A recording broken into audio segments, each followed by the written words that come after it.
6 straight with 20 plus. That is just an incredible feat. Let's see what she brings into Cameron here tonight. Snoop Turnage has been a menace on the boards. 7 assists in the last game for the Jackets, which was last Sunday. They had a bye on Thursday. A little extra time to prepare for this matchup, and Termes has the first points of the game. Termes, 6'6", the biggest player on the floor. They go right to her. And look at the numbers converge. The second that ball went in the paint towards Fournier, results in a turnover. 2 possessions, 2 turns for the Blue Devils, and back-to-back buckets for the Jackets. And Coach Blair got this job late because Nell Fortner retired, and so she had to go to the portal. The portal was pretty picked over, but she found some gems in there, one of those being Talia Walker. Open look inside, and it pays off for Delaney Thomas.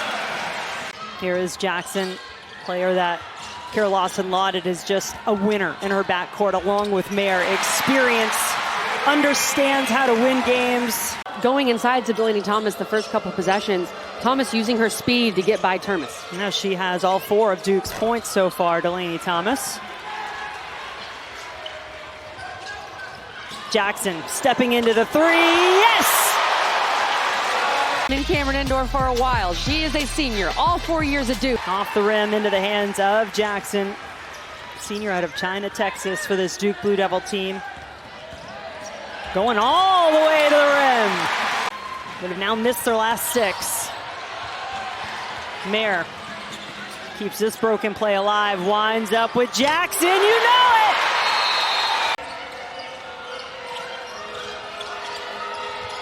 Georgia Tech off the timeout, does get the basket. Lanaya Foster has her first points of the game. It's a good regroup there for the Yellow Jackets, something they said they needed after that Christmas break. Fournier has her first points, and they found a way to come back and win. They've shown a lot of poise, Jen, since the way they started, since non-conference play, these 9 straight wins. It feels like this team has learned a lot. They've been through a lot together, and they've come out stronger on the other side. Watch out! 17-2 Blue Devil run. Georgia Tech needing to regain some control here early on the road in Cameron. Fournier on the glass, good! Walker into the paint. Thomas Harris to Turnage, trying to get over Fournier, More comfortable and get more minutes inside with Fournier and Thomas. I think Duke's front court is the best in the ACC. I'm not sure it's even close. This front court is so talented with Fournier, who just hit another mid-range there. Got some players in off the bench. Robertson is in there. Weekstrom as well. Thomas kicks it back out, and it is up and in for Nelson. To play with. And there's Riley Nelson, who has been quiet the last. Georgia Tech really trying to attack the paint in this second quarter. Watch out, watch your back. Ashlon Jackson there for the block. Now the Jackets on the run. Turnage. Oh, put that too high up in the air, and Nelson, the trail defender, snatched it away. Oh, she's going to set herself up for transition 3, you bet! She has the turnover, she hustles back, gets the steal. That they can finish at the top again. Mayer. Round and out it goes. Fournier on the glass. That is a good recipe for success. Fournier with 11.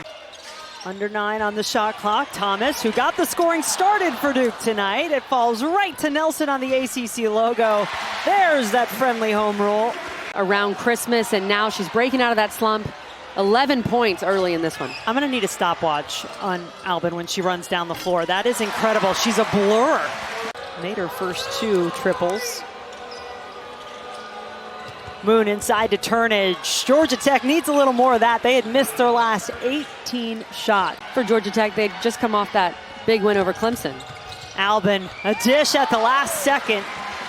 Duke looking to extend their win streak to 10 in a row, remain unbeaten atop the ACC along with the Louisville Cardinals. Jackson drains the triple, her third of the game. She has 11, and that's going to do it for the first half. Players back on the inbounds and scored to send it to double overtime. That game was bonkers between Syracuse and Cal. How about that block? Not so bad from Fournier. Oh, man. You kind of wish it was Fournier running down the floor on. Throw one down. That would be a big-time moment. That just needs to be the right moment. Turnage I wish I could say the same for me, Jen, but The three-point arc, I mean, you can't dunk from out there. what's the point? Three's worth more than two. Well, Riley Nelson agrees. On cue.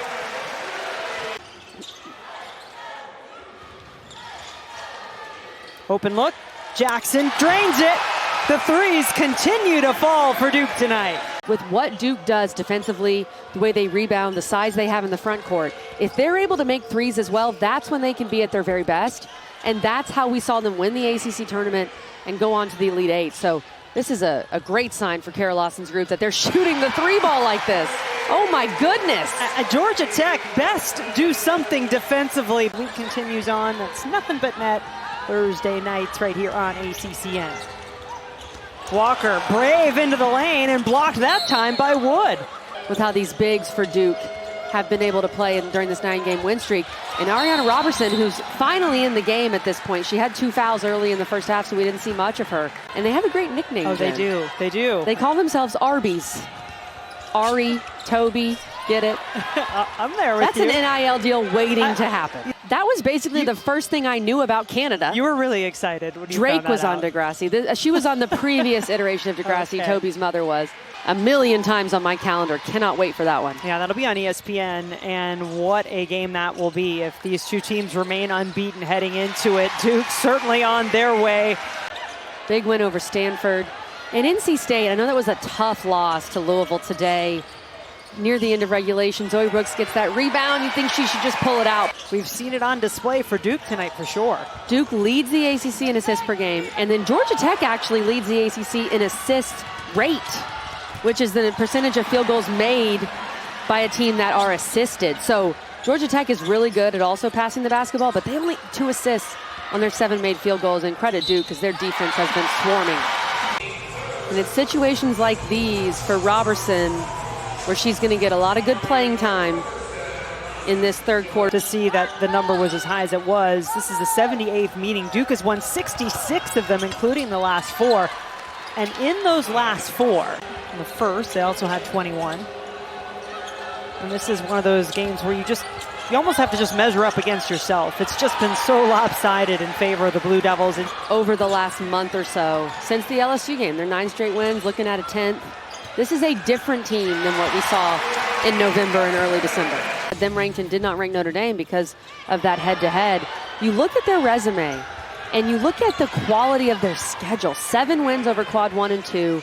Duke needs to be ranked. If Duke is not ranked on Monday, I'm going to have a lot of questions. I know they had a tough start to the year. They also played some of the best teams in the country. Frankly, they're just a different team than they were when they dropped out of that week 3 poll. And this was also preseason number 7 team in the country. You played in March, and teams are supposed to get better. That's one of the things we love about college basketball. Crowd loving the freshman from Norway, Anna Wikström, making her way into the basket.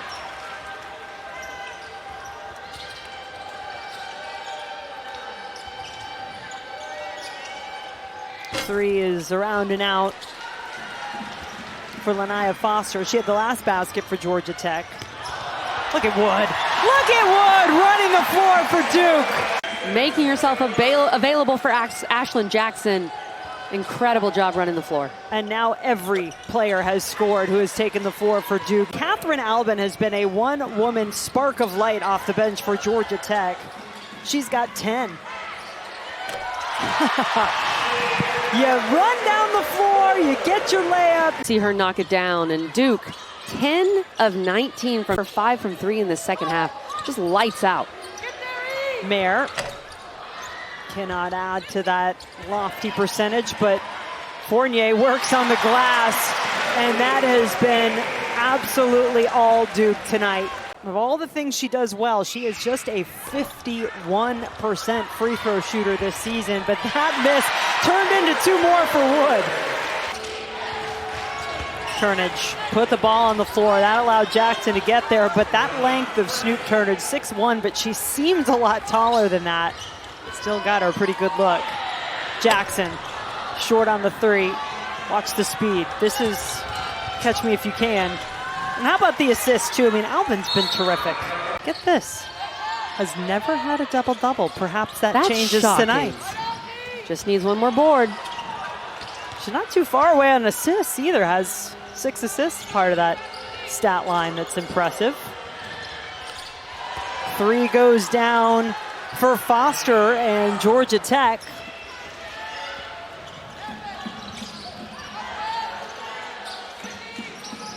First made triple of the night, and then on the other end, continuing her good play off the bench. Took her a little while to get into this one. She picked up those early fouls and didn't get into much of a rhythm, and there's a big block from Ariana Robertson. Where she needs to be, why she's setting the screen, why she's rolling here or rolling there, and it's showing up in her play and her production. And Coach Lawson said credit Tia Jackson, Fournier's position coach, and the work that she's done with her on individual film, on pre-practice, and building that IQ for this young player. She fouls out. I do think that speaks volumes. And then she hits the shot on the other end. Where these Duke Blue Devils are, I have to imagine they'll be in it. The shot does go through for Moon. Those are her first points of the game. 10 straight wins for the Blue Devils, and this one in impressive fashion. What an all-around performance from Duke.